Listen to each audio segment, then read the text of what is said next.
میں آپ سے خرم دستگیر صاحب آغاز کروں گی. جان کیری کا وزٹ آپ کی نظر میں do you think we achieved what we set out to? Because کل خواجہ آصف صاحب میرے شو میں ہی بیٹھے ہوئے تھے اینڈ بحیثیت وزیر دفاع ان سے جب پوچھا گیا کہ کچھ ہینڈ اوور کیا جائے گا in the form of evidence Bharat کی انوالومنٹ اور پریزنس افغانستان میں بھی بلوچستان میں بھی، and because Sartaj Aziz was linking that to Peshawar سانحہ as well, he was very clear, he said absolutely. کوئی باز گشت، کوئی خبر ایسی آج نہیں چھپی، سنی گئی، بات کی گئی؟ دیکھیے، ہم جب سے وزیر اعظم نواز شریف کی قیادت میں گورنمنٹ نے ذمہ داری سنبھالی ہے، ہم تین کام ہم نے کیے. ایک تو ہم نے پاکستان اور امریکہ کے تعلقات کو ری ایویلویٹ کیا، اور اس کے بعد اب ہم اس جو ریلیشن شپ ہے اس کو ری کیلیبریٹ کر رہے ہیں نا، تاکہ اس میں کوئی ایلوژن نہ ہو کہ ایک بہت بڑا پچھلی حکومتوں کے دوار میں جو ایشوز رہے ہیں اور پاکستان کے اوپر الزامات رہے ڈپلیسٹی کے، ڈو مور کے، ایک نارمل ریلیشن شپ دو خود مختار ممالک کے درمیان. جب وزیر اعظم تشریف لے گئے تھے واشنگٹن 2013 کے موسم خزاں میں، تب بھی جو اس وقت ڈیکلیریشن ہوا اس کے اندر بھی یہی انڈیکیشن تھی. ابھی بھی ہم اپنے انٹرسٹ کو پرسو کر رہے ہیں. ہمارا انٹرسٹ یہی ہے جس کو ہم نے اپنے عمل سے ثابت کیا ہے کہ ہم یہ چاہ رہے ہیں کہ افغانستان میں پاکستان کی جو سابقہ پالیسی تھی اس سے برعکس ہم ایک نیوٹرل کردار ادا کریں، اور افغانستان کی سرزمین جو ہے پاکستان کے خلاف کوئی استعمال نہ کرے بشمول بھارت.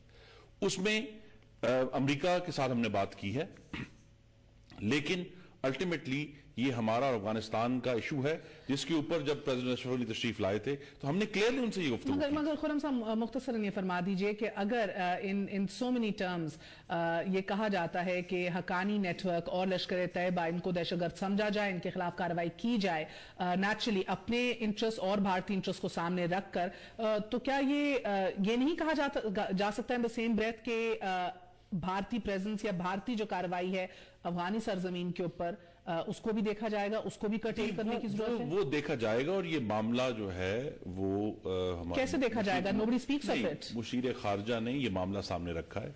ایز آئی سیڈ، امریکہ کی اس میں انوالومنٹ ٹھیک ہے، ایک ڈپلومیٹک ایشو کے طور پر ضرور ہے، لیکن اسے ہم نے ریزالو کرنا ہے افغانستان کے ساتھ بھی اور ہندوستان کے ساتھ بھی. اور اس ریلیشن شپ میں ایز آئی سیڈ ہم نے جو افغانستان کے الیکشنز ہوئے تھے، پرائم منسٹر نواز شریف نے الیکشن سے پہلے بھی اور الیکشن کے بعد بھی کمپلیٹ نیوٹرلٹی رکھی، تمام پارٹی سے بات کی، جس کا نتیجہ یہ ہے کہ ایک بڑا پازیٹیو رزلٹ جو ہے پاکستان کے سامنے ہے، اور ہم اس کو پرسو کریں گے.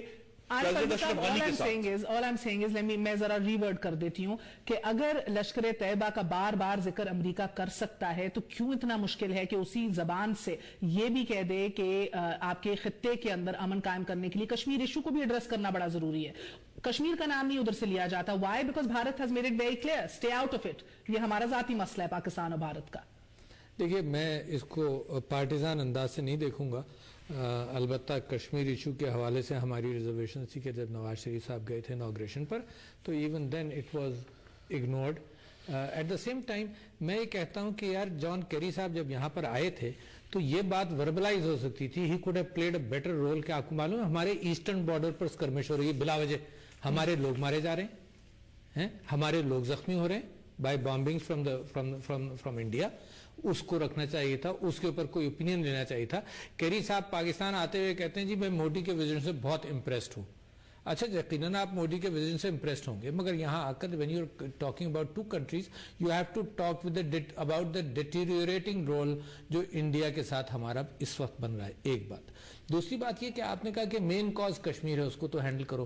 تیسری بات میں یہ کہتا ہوں کہ یہ موقع ہوتا ہے، اگر یقیناً امریکہ بھی ہمارا دوست ملک ہے، کلیم کرتا ہے، ہم بھی کلیم کرتے ہیں کہ وہ دوست ملک ہے، مگر اس کی policies this is a good time کہ اس کی پالیسیز جو مڈل ایسٹ کے اندر ہیں اس کو یہ بتایا جائے کہ اس کے ہمارے پر بے انتہا ریپرکشنز آ رہے ہیں. یعنی آپ یہ سمجھتی ہیں کہ یہ جو ساری جنگ ہو رہی ہے اور یہ خلافت والا معاملہ ہے یہ ہمارے یہاں اس کے ریپرکشنز نہیں ہیں. This is a good time کہ as friends you talk about the mutual issues, then you advise them کہ واٹ آر یو ڈوئنگ. مطلب آپ عراق میں نہیں سیکھا، افغانستان سے نہیں سیکھا، شام سے نہیں سیکھا، لیبیا سے نہیں سیکھا. You are